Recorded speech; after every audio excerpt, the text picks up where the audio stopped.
দেখুন বন্ধুরা, আমাদের এলাকায় পেঁয়াজের উঠানোর কাজ চলছে। এবছর পেঁয়াজের ভালো ফলন হয়েছে, কৃষকের মুখে হাসি। কিন্তু বাজার দর কম হওয়ার বিদায় কৃষকেরা কিছুটা হতাশ। আমাদের এলাকায় সাধারণত পেঁয়াজ উঠানোর আগে আগাটা কাটা হয়। আগাটা কাটার পরে ওই আগা কাটা অংশ বস্তায় ভরা হয়।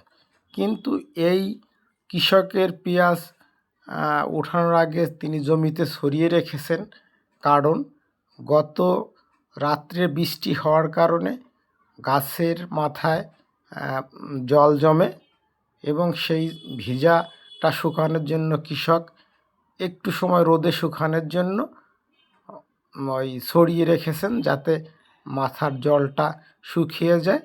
এরপর আগা কেটে দেখুন মানুষ, কৃষকের আবার বস্তায় ভরছে।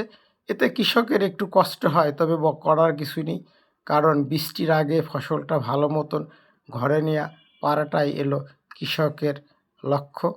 আপনারা সবাই দেশীয় পণ্য কিনেন, দেশীয় পেঁয়াজ ক্রয় করেন, ভারতীয় পেঁয়াজ বর্জন করেন এবং কৃষককে বাঁচান।